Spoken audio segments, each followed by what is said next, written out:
And we are live. Welcome to Turning Ideas into ROI.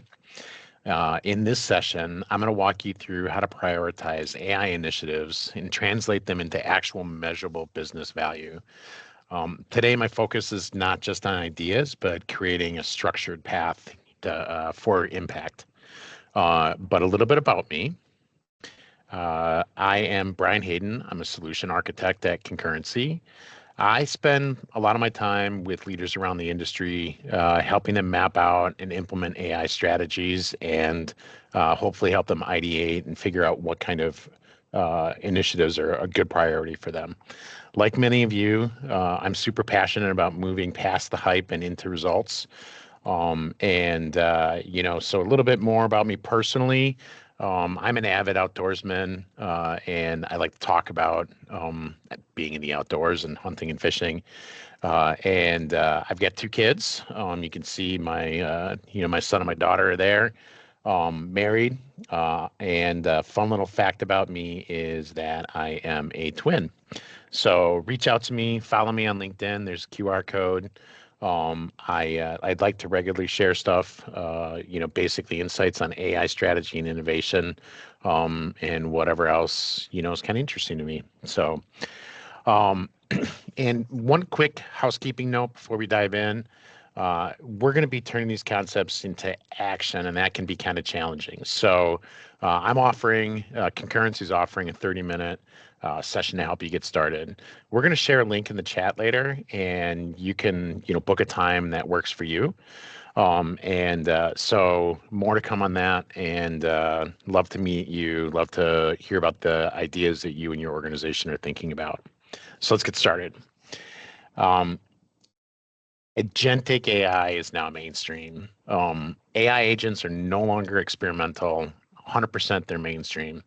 88% of organizations are now say that they're measuring value, actual value from AI adoption.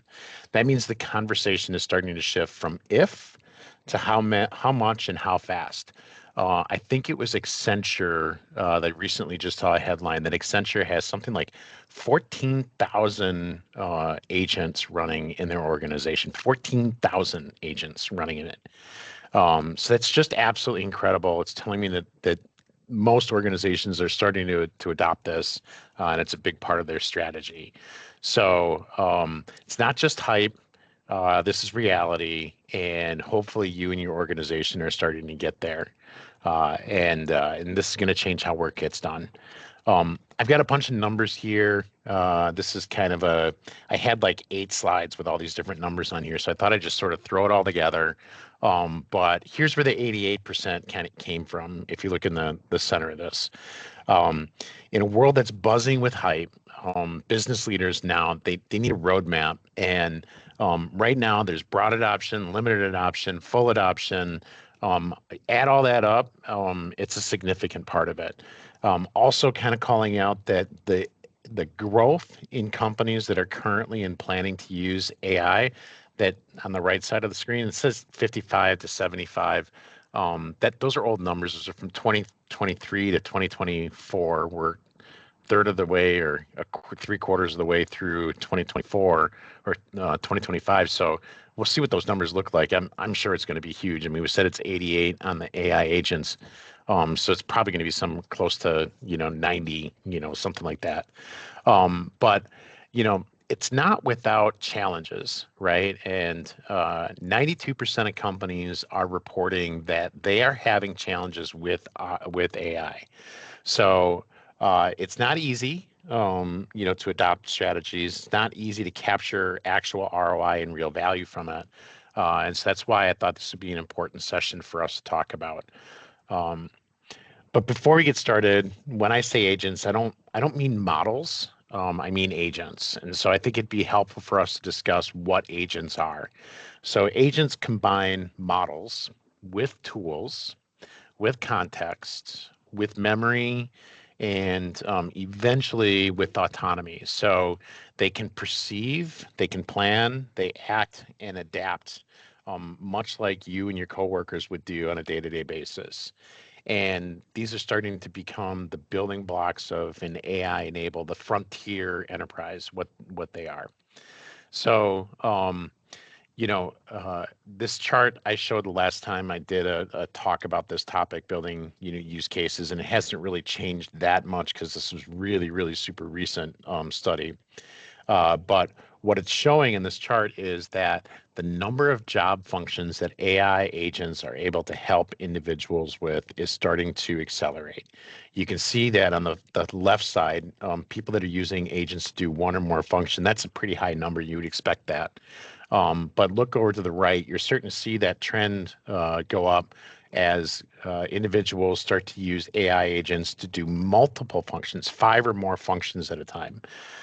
So we're seeing, the scale, happen, quite rapidly. And we're going to continue to see that through the rest of this year, which is, the year of agents at the end of the day. Agents can play different roles depending. I might even come back to this slide a little bit. It's got a lot of content here, but agents can play different roles depending on your needs. So it can do commodity AI, co-pilots, chat GPTs, Geminis. Those are kind of the commodity public AI, sort of things. And they boost productivity pretty much right away. And most people are using these tools today, I would say. But as you start getting into more sophisticated tools like Copilot's researcher agent and analyst agent, I see quite a steep drop off as people just don't really understand how to use these tools effectively. And then once you get into the custom agents, that's where we're providing a lot of business value, a tremendous amount of ROI, very intentional, type of activities or things that we're building. But it takes a lot of engineering and a lot of thought in order to get there. So this is just sort of showing you that as you go from commodity to more engineering activities, what you're really doing is you're increasing the accuracy of the generative AI and the usefulness of what it's going to bring to the table as well. So as organizations think about getting started with AI, a bunch of things, come up in terms of the concerns that they have. AI isn't all upside, and people have concerns around privacy, data readiness, talent gaps, biases and hallucinations, and most importantly, ROI. So today we're really going to focus on the ROI aspect of it and helping you to compute and figure that out. But these are all signals that it's important for us to plan carefully and think about hallucinations, talent gaps, data readiness, and all these other things as we start to build agents. AI is no longer, just about isolated use cases or tech experiments. It's a strategic capability for most organizations, and they're looking at it that way. Nearly half of all tech leaders say that AI is now fully integrated into their core business strategy. As PwC's chief AI officer says, top performing companies will move from chasing AI use cases to using AI to fulfill business strategies. And Satya Nadella reminds us that this is really the defining technology of our time. And so it's no longer, optional for growth. But here's the risk. The movers, the people, the early adopters, they're pulling away from the latecomers, and the latecomers are starting to stall. So early adopters are 4 times the value as the latecomers, people that are just starting to adopt it. But it's not too late. I mean, there's still time for us to catch up. So one of the dirty little secrets that not a lot of companies are going to tell you about is that there are really no experts in this field, except Concurrency, of course. But I say that in jest. But honestly, if you think about it, ChatGPT, is only a couple of years old, and so we haven't developed a lot of muscle memory. There aren't a lot of people that have been doing this for a very long time. And so for people to claim that they're experts in the field is kind of ridiculous. And a lot of companies, feel that when they hire some of the big consulting companies, that they're hiring people that are actually learning on the job, and that in a lot of cases, is going to be true. I like to be pretty transparent with companies that we work with when we do that.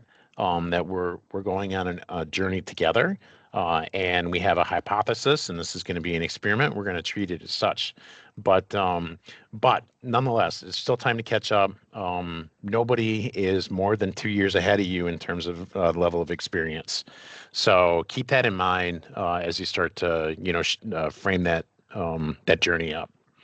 So how do you start? How do you catch up? And just because that gap is widening doesn't mean that you should just abandon all hope. So getting started today, I think I'd start with four key points, four key things to look at. Skilling up your workforce is number one. Getting people comfortable with AI literacy and Copilot usage. Todd talked about the AI literacy in in the keynote, and so I can't emphasize that enough. People have to remove the fear, from working with these tools, and then start with your organization's North Star. Aligning AI projects with the top strategic goals for your department, for your organization, is going to be important in order to keep the momentum, and we'll talk about that a little bit more.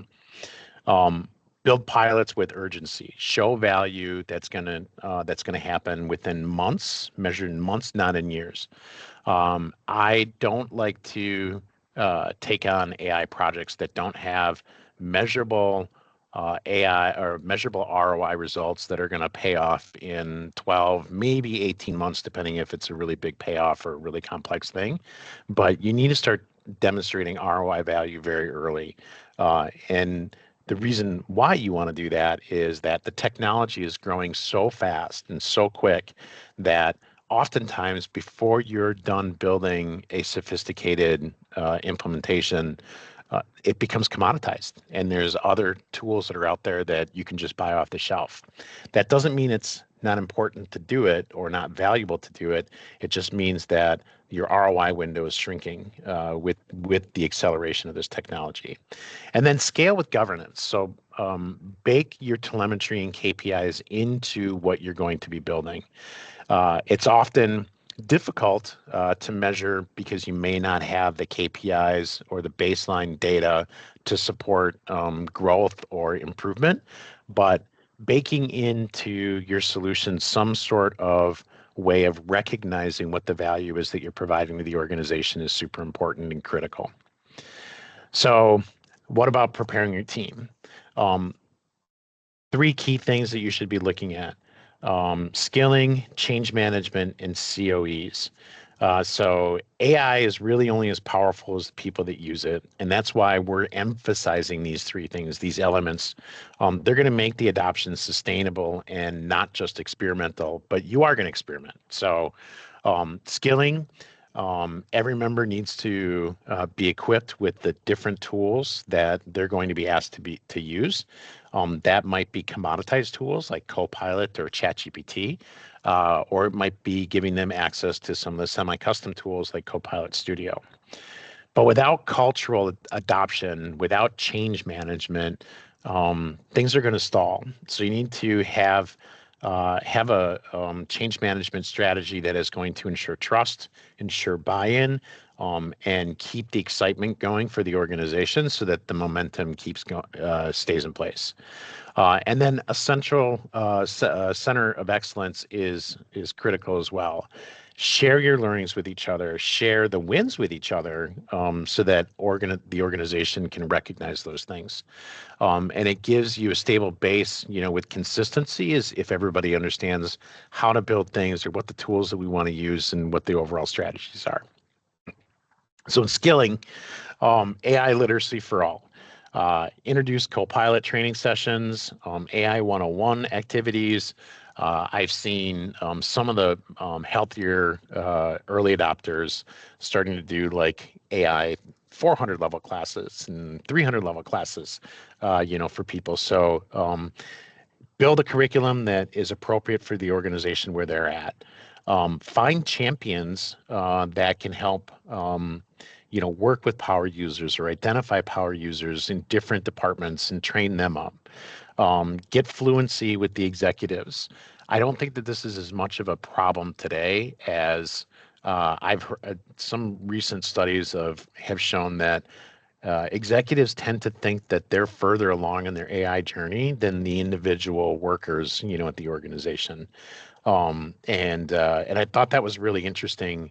But in some cases, with the companies that I'm working with, the executives really don't understand what's possible or what tools they should be using for what. So, executive fluency is important.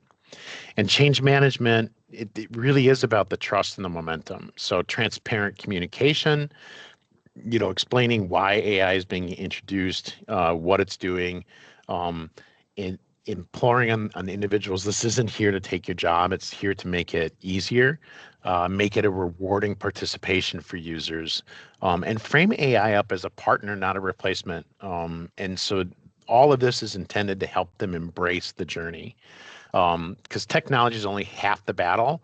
We can throw technology at the problem, but without, cultural change and cultural adoption, these projects are likely to stall at some point. And then, Center of Excellence really is kind of your base camp. It provides the governance, the reusable assets, cross-functional teams, to help guide scaling activities. Um, Governance anchors, reusable assets, cross-functional team, innovation engine. Some of the most successful COEs have actually built out portals for the organization to share things like the best prompts that I've used, or the best agents that I've been able to create, as part of the organization, and reward people for innovating, internally within the organization. So now that I've gotten some of the ground things out there, let's talk about some of the use cases.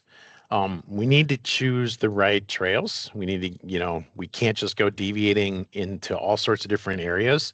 So let's identify where AI can align with our strategy and reduce pain points and unlock, actual measurable value.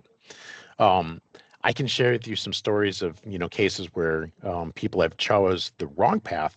And it, here's one good example that I've got is I was working with this company. They have a lot of different business units, and a lot of divergent technology as they have grown through acquisition over the years.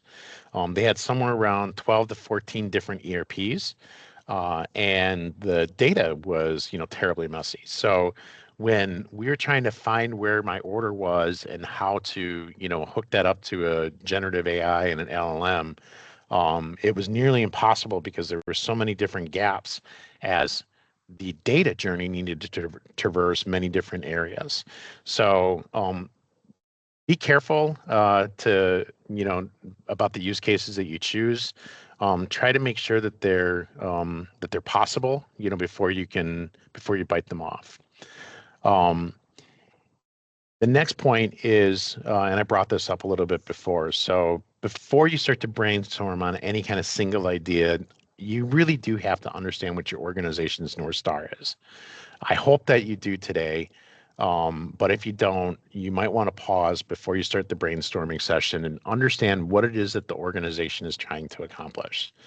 Tie these things to the priorities of your organization, and make the experience an aspirational experience, how we're going to make the organization better. Anchor it definitely in measurable outcomes. Identify the KPIs that you're going to, that you want to measure, and then use all of this as like a rallying cry, for the organization to go in the right direction. We recommend, focusing on 4 kind of key areas. These are the most prominent ones that organizations tend to understand where generative AI is going to provide the most value. But you got to start with the why. And top performing companies they're moving from chasing AI use cases to using AI to fulfill the strategy. So the core areas that we focus on are customer experience, making customers feel warmer about how they're interacting with your organization, is one of the biggest use cases. That could be a customer service type of bot. or it could be, any other way of people finding information quicker, faster, resolving issues, et cetera. Um, Efficiency and cost. So process automation is really popular. People seem to understand that pretty well in terms of coming up with ideas. These are the types of ideas where somebody is using muscle memory to get through the day. I do this thing, for 2 hours a day. It's a button, it's 50 button clicks. It's repetitive. And those are often areas where we can provide AI assistance to make those decisions that are kind of routine for our brain into more of an agentic approach. Revenue growth is another big area. So why would we do this? We want to grow revenue. And sometimes that might just be like, having better insights so we can make better decisions. But, being able to automate the sales process or make, upsell opportunities available to users is another good use case. And then risk reduction. So, I've talked with companies. We don't really have a problem. I've heard with some companies with compliance, we've only been sued 2 or 3 times, in the last 5 years. Well, maybe we can make that zero. And what do those lawsuits cost you? Was there a settlement? Was there legal fees? Risk is a thing, and it happens to a lot of organizations. So sometimes it's the things that aren't going to happen to us that are important for us to try to capture and measure as well. So aligning with these four, big four kind of outcomes in these brainstorming strategies sessions tends to come up with generate a lot of ideas. And in manufacturing, we see AI agents performing all these things, readily. So I gave you an example here on the screen, 5 different examples of ways that Concurrency has built agents to help improve decision making with data insights, drive revenue for their businesses, reduce costs and error, for operations, and increasing your competitive advantage. I'll dive a little bit more deeply into these, but sales and quoting, auto quoting is something we've done many times, and we can we can cut response times from maybe somebody sending an email for an order or for a quote from, a couple hours maybe down to like minutes or, seconds, even a sub-minute. And a driver for that especially is in high turnover sales activities. Supply chain optimization comes up quite frequently as a demand forecasting agent can help reduce inventory. We've done some really, really significant demand forecasting projects that have resulted in up to $40 million a year in savings. It was huge. Procurement, AP, matching, anytime that somebody's working within an Excel spreadsheet, doing VLOOKUPs and trying to match data from a bunch of different systems, that's, those are opportunities for us to, to help out with AI. And then on the vision side, quality. So QA inspectors in the manufacturing systems happens quite a bit, and it's getting the AI detection, classification, all that stuff is accelerating and being much more productive.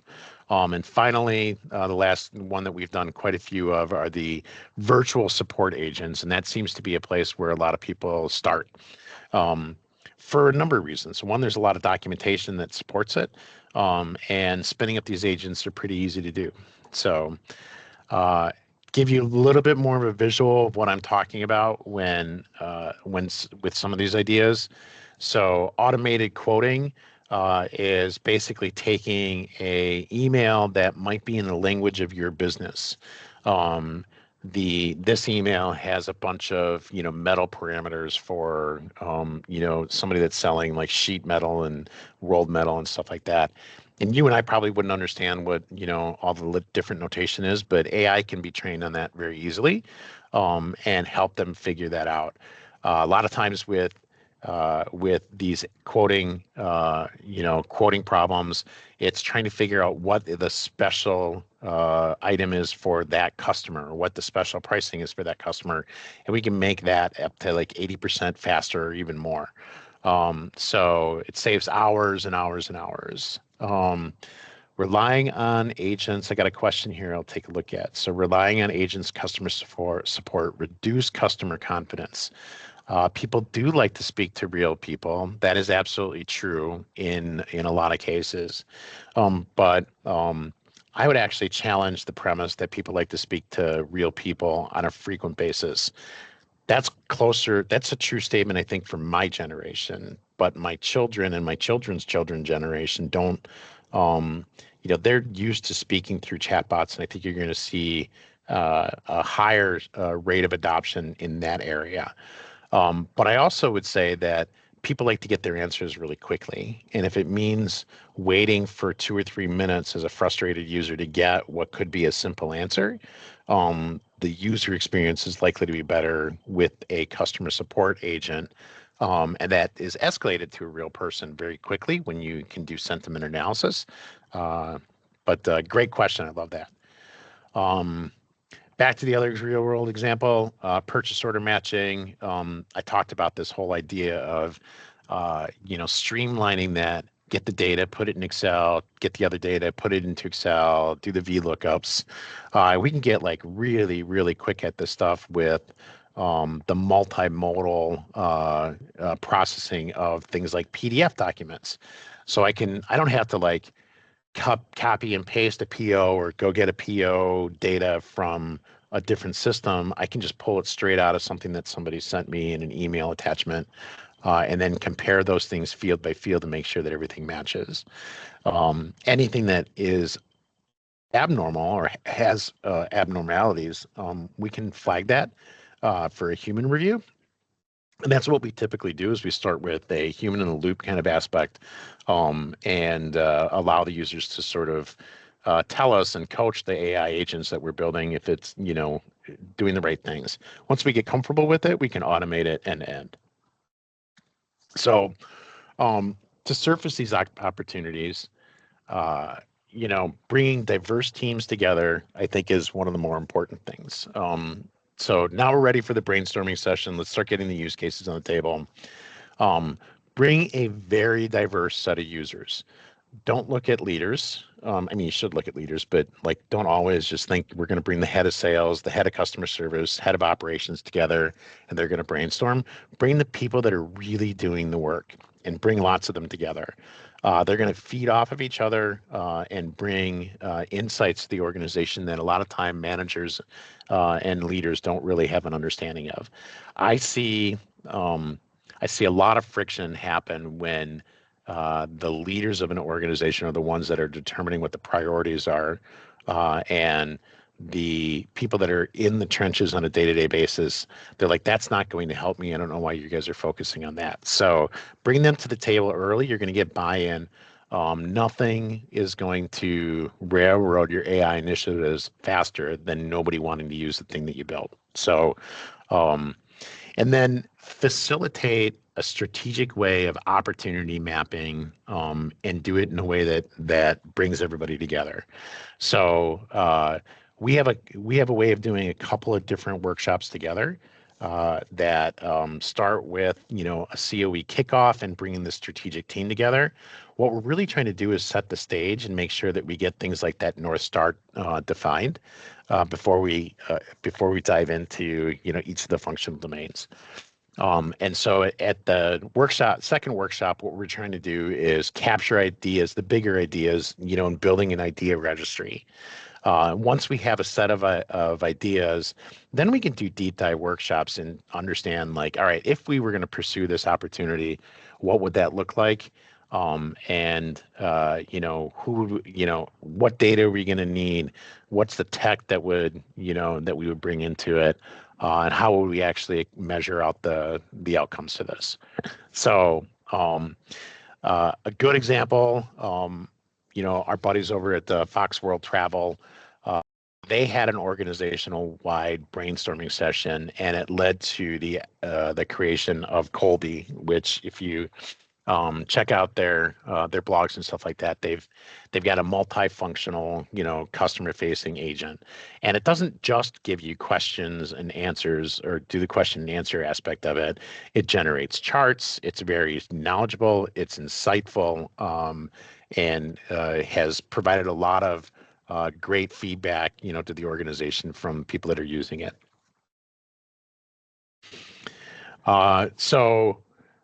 Here's what we would typically do. So coming out of your workshops, uh, it's common for us to have tangible output from these, like an idea registry.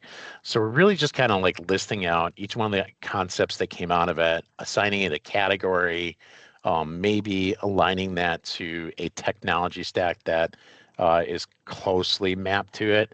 But we're really just trying to capture the different ideas and build out a backlog of things that we can look at and pursue over time.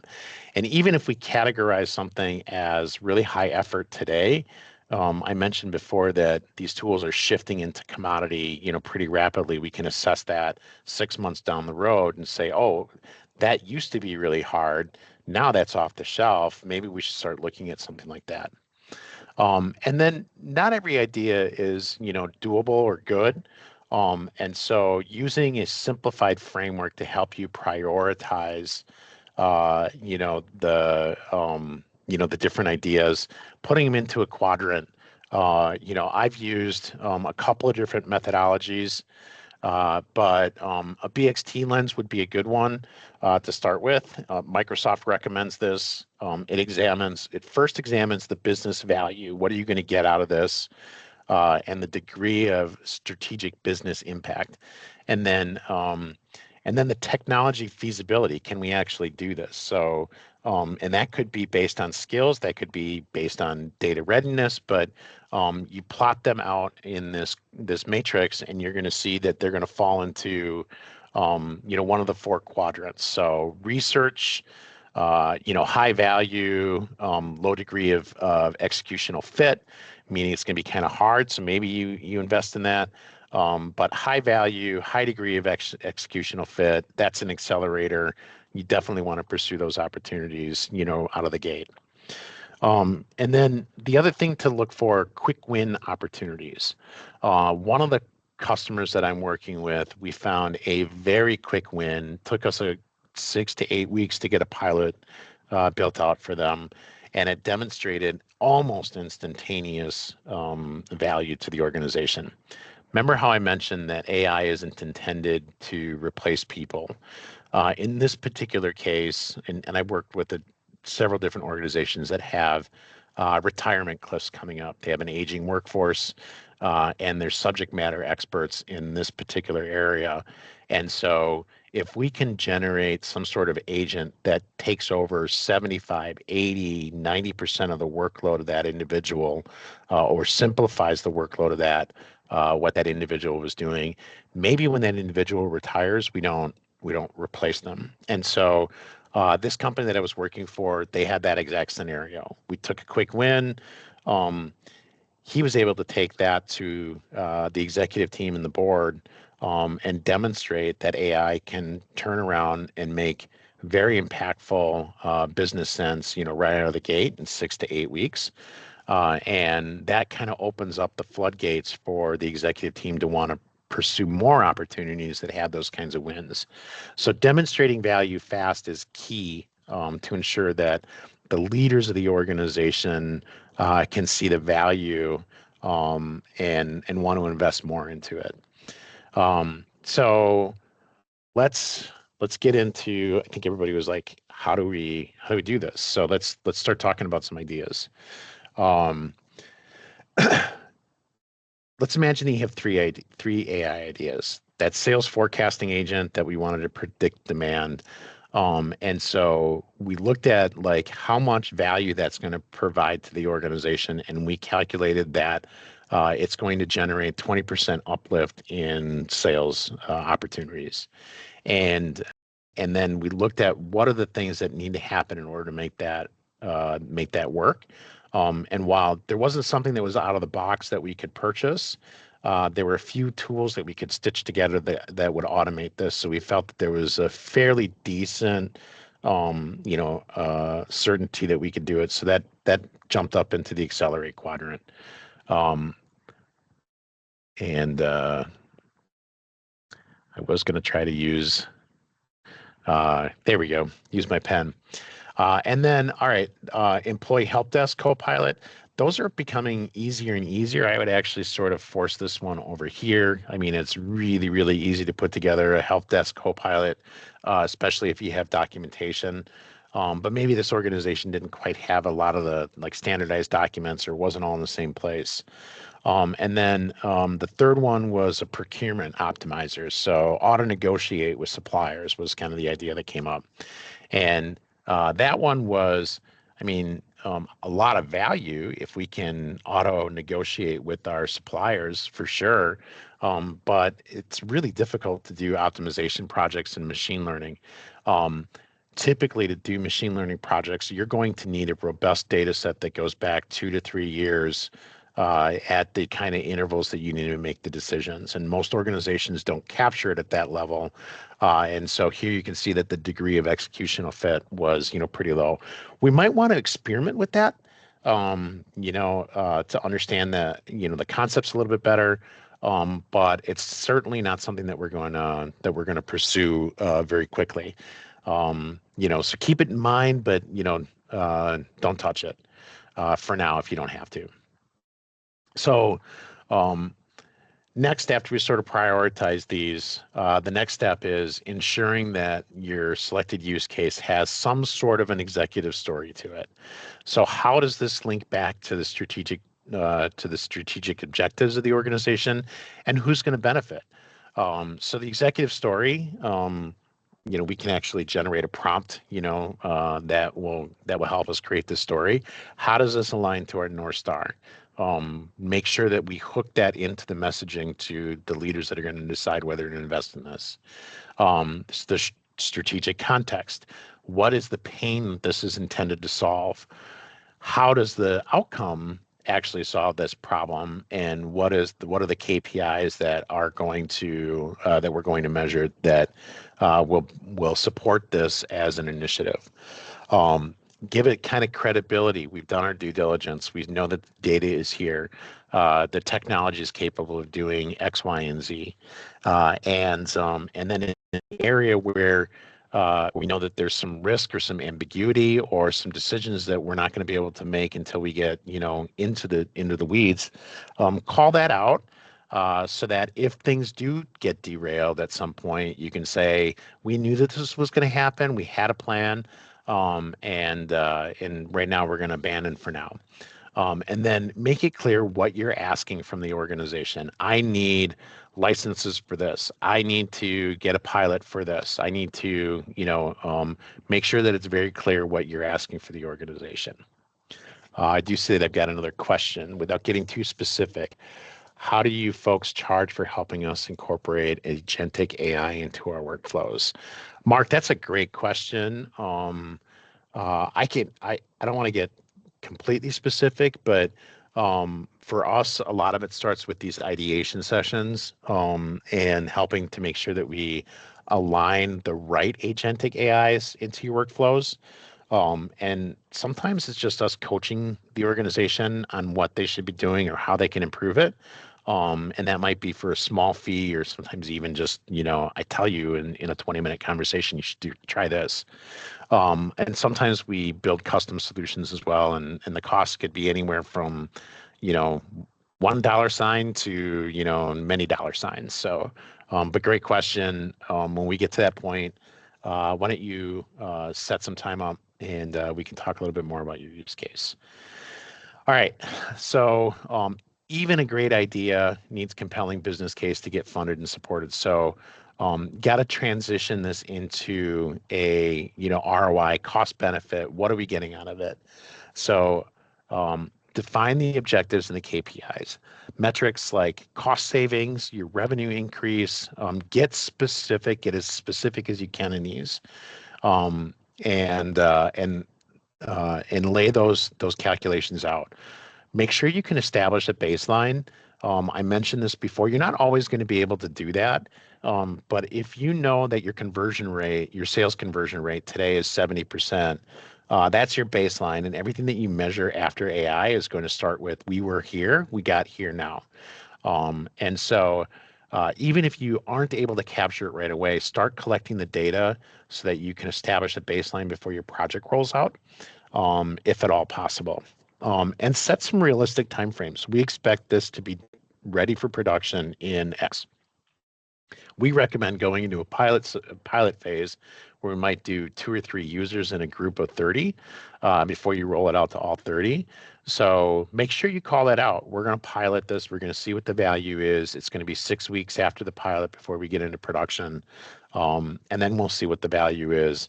So we're not going to capture any real ROI in 2025. We're looking at Q1 of 2026 before we're going to make it a real assessment. So frame it up that way. And then craft a data-driven story. So I like to structure the business case, with the problem, the opportunity first, and then explain to them what the solution, what the AI use case is going to do for the organization, how that benefits, and what kind of KPIs we're going to use to measure the ROI. I'm sorry that we jumped here for a second. Let me get back to the right slide. The investment that's going to be necessary for the organization to pursue this, and that might be the licenses, that might be, some professional services. And then lastly, you want to be able to project like your outcomes and next steps. So I predict a 14th month payback period for this type of an initiative. So a good example would be it currently takes 5 days to turn around a customer quote.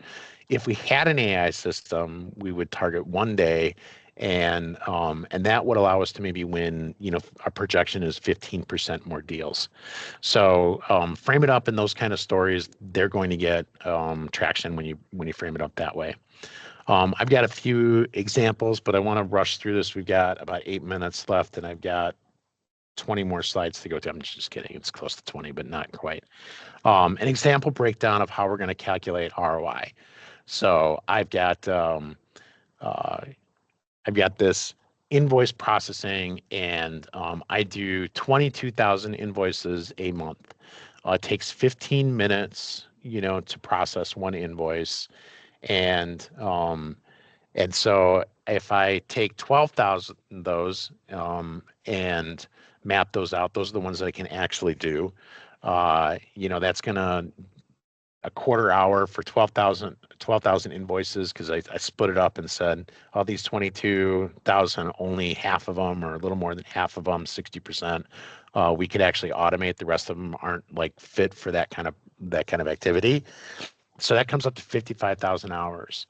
And then take the 5,500 hours and look at that and say, I can really only recapture about 3,000 of those hours, because some percentage of that isn't going to happen. And then that equates to 2.75 full-time employees. Hopefully you can calculate what your loaded cost is for a full-time employee. So at the end of the day, labor savings would be $288K. Now, sometimes that's, we're not going to fire the person. We're going to have to lose that through attrition as people retire, maybe, as people find new jobs. But that's the kind of math that you're going to walk through for your executives and show them each step of the way how you made those calculations. I want to get to some of the technology stuff here too, because I think it's kind of important to have a good technology footprint. So no expedition is going to succeed without the right gear and the right guides. So here at Concurrency, we're really heavily aligned with the Microsoft platforms, and there's a good reason for that we're going to kind of show you over the next couple of slides. But by using their platforms, you get a head start. You typically have licensing that's going to support this, and most of the tools work together pretty cohesively and pretty fluently, so you're not jumping between too many disconnected platforms. Data is usually a foundation of this, and Microsoft came out with a unified data and analytics platform on Microsoft Fabric. If you aren't, aware of this, it basically combines all the different data functions that you would use in a robust data warehouse into a unified platform that allows you to do the same complex things, but you don't have to jump between different tools in order to get the work done. So a good example. I am going to load my data in some sort of ETL tooling that allows me to copy data from one source to the other, maybe do some transformations. And then I want to use Power BI to do the visualizations and stuff like that. Uh, you're not jumping between the different tools now to accomplish those goals. It's an end-to-end, kind of workspace that you're going to be working in. And it supports things like data governance through Microsoft Purview. And then also has things like copilots that allow you to be able to get your work done faster, whether that's like writing Python scripts or even just asking questions about the data, like what are the top 5 SKUs from last quarter in the Latin America, operating unit. Then in Azure, we've got kind of a simplified approach of the Azure AI Foundry. And that allows you to do model selection, model curating, even even some of the new features that allow you to do automated model selection, all inside of a single tool inside of Azure. You can also experiment and generate agents directly in the AI Foundry. And if you find that that's helpful, you can move it into the Power Platform directly and sort of fluidly between them. And then on the lower code kind of platform, Microsoft Copilot Studio is a way for you to build agents in a low code fashion. Sometimes it's just by generating prompts, but you get a little bit of control to get like drag and drop, like I want these kind of actions, and sort of like build out a workflow or even like a technical workflow. And all this kind of cohesively works together. So I might build a component in a pro code solution like AI Foundry and serve that up in Copilot Studio, incorporate that into M365 Copilot, and I've got everything all cohesively built. I'm going to pause here for a couple of seconds. Is there going to be recording this session? Absolutely. Capacity creation is straightforward as the way to quantify opportunity created. I'm going to skip that question. I think I need to ask for a little bit of a clarification. And then, Brandon, there are so many places to start when building agents. It's best to think of building agents for a complete task or to build micro agents. That's a fantastic question. The short answer, and I'd love to talk to you a little bit more about that, is micro agents is the pattern that we're going to. All right, getting close to wrapping this up. Quick wins, early milestones, leverage your low-hanging fruit. I like to start with low-code tools, and deploying those Copilot Studio agents until I hit a barrier or a threshold of complexity that Copilot Studio is not able to get over. So start small, start quick, build momentum, and demonstrate that you can get the ROI. And then have a long-term vision for what the platforms are going to do. Plan for, like Brandon's question, a multi-agent world, and then cultivate the culture for the organization so that they're bought in, and they feel empowered to build with you as part of the enterprise. So I promised we would get to sort of a wrap up here. Turning ideas into ROI, complimentary session. So I would love to meet with you if you have more questions. I believe there should be a link in the chat for you. And then Paige is going to be providing recordings as well. So, but I'd love to meet with you, spend 30 minutes, somebody like myself or some of the other solution architects. We can help you understand what it would look like to prioritize your AI initiatives. If you have specific questions, I'm happy to do it. And the link that page just dropped in the chat here is direct to booking. So you're just going to get a meeting on the calendar when you can make it and when we can make it. So last question, Brian, we use software written by a third party, which is not an MS project. So many of our issues involve inefficiencies of these systems. Yes, we do work with people in your situation. I would also say that, one of the reasons why I am very appreciative of the Microsoft ecosystem is that they have embraced an open ecosystem. Azure AI Foundry isn't just Microsoft models or tooling that's available. They've kind of opened that up to other models and ecosystems, DeepSeek and others. Not everybody is playing nicely in the sandbox, but a lot of them are. And that's what I do appreciate about the Microsoft. Another good example of Microsoft's openness is that ChatGPT Enterprise. I find a lot of organizations were early adopters in ChatGPT. Microsoft Purview supports DLP policies in ChatGPT Enterprise Edition. So just because you might have picked some third-party tools doesn't mean that we can't make it work in the Microsoft ecosystem. And I'd love to hear a little bit more about that use case. So any other quick questions before we close?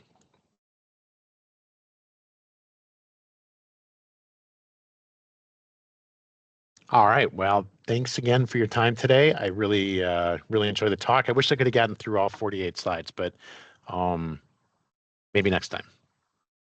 Cheers.